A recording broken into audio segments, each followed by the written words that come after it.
So you're looking to restore your Trezor from your recovery phrase and you're a little confused about the process? Don't be. Let's take a look at how together. Welcome back to Woodland Pools. Today, let's take a look at how you can restore your Trezor Model T from your recovery phrase. You might want to do this for a few different reasons, like if your Trezor was lost, stolen, or damaged, or if you want to just have a backup.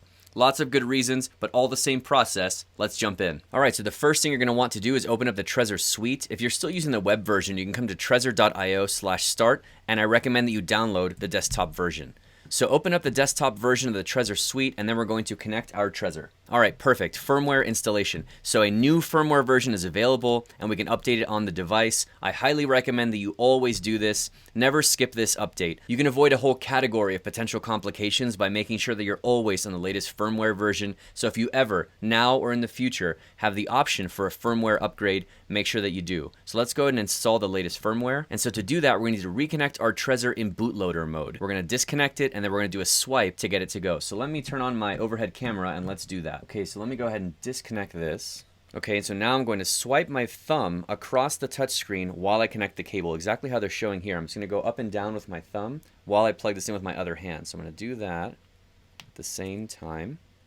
All right, cool. All right, so I've got firmware version 251. I'm going to click on the little green check mark to connect. And the device is now ready. Let's go ahead and install the firmware. Man, this resolution is not doing me any favors here. Okay, so it's asking me to confirm that I want to upgrade from version 251 to 253. So I'm going to click on the little green check mark to confirm. All right, so the firmware is being installed now. Let's let that go, and then we'll continue on. All right, so now here on the screen, we can continue. Okay, and so now what we're trying to do is recover from an existing wallet seed phrase. If you're trying to make a new wallet, check out our video on that, but let's go ahead and click on recover wallet. Okay, so you're going to need your recovery phrase in hand, and we're going to type our recovery phrase into the device. So let's start recovery. All right, recovery mode. Do you really want to recover a wallet? So yes, we do. So I'm going to click on the green check mark. Now recovery phrases can be different lengths, so we're going to select the number of words. I'm going to click on select here on the bottom, and we see here we have multiple different options. My recovery phrase is 12 words long, but you click on whichever one is the length of yours. So I'm going to click on 12, and now this is like the old school texting days on your phone when there weren't individual letters. You're going to enter the words by tapping on the letters. So for example, if my word was action, I can click on this little A, and we see that it starts typing out a word. And if I pause and I need to do the letter C, I can just wait a second, let the A get confirmed, and I do 1, 2, 3, tap 3 times to get a C. You see how it starts sort of narrowing down the letters that you have?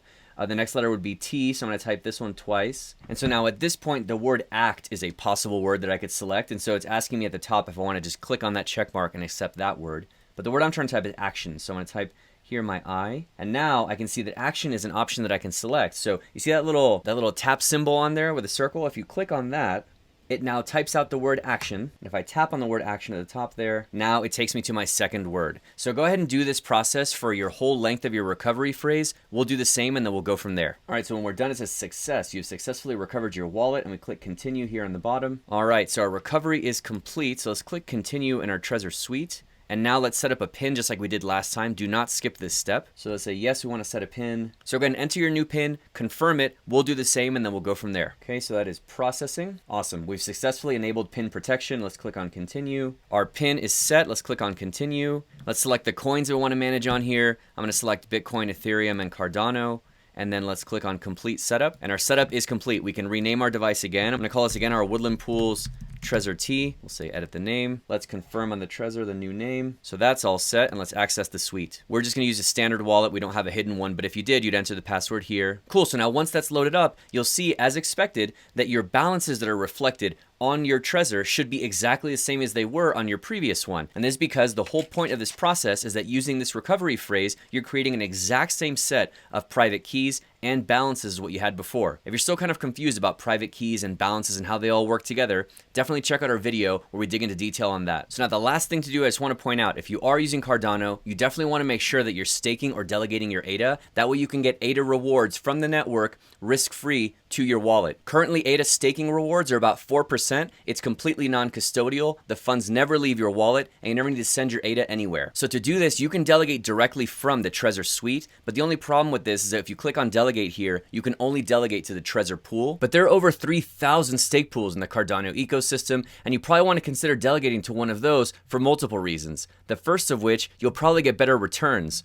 We can see here, this is the Trezor stake pool, and here's an example is our stake pool, the ASPEN stake pool. Now, something to keep in mind for returns on Cardano is that two of the main factors that affect it are the variable fee that's charged and the amount of pledge that the stake pool operator has brought to the game. Generally speaking, the lower the fee and the higher the pledge, the better your returns. We can see the fee on the Trezor pool is 10% and they have 0 pledge staked. And a pool like ours, for example, has only a 0.5% fee and 250,000 ADA staked to the pool. And there are a bunch of stake pools you can choose from, many of them with low fees, high pledge, and good returns. And in addition to better returns, you can also interact with your stake pool operator directly, ask them any questions you have about the pool, Cardano, or cryptocurrency in general. Plus, on top of all of that, you'll be supporting decentralization of the network. Your stake to one of these community pools not only spreads the ADA out, making the network more resilient, but on top of that, you can support any of these projects that you like by delegating to their pool. For example, this Cardano Explorer, Pool Tool, and this beautiful site, pool.pm, are all run by community single stake pool operators. So for example, if you love this pool.pm site, you can delegate to the Smog stake pool. Or if you appreciate the work that we do here on our channel, the best way to support it is by delegating to our ASPEN stake pool. And so if you want to delegate to one of these community stake pools,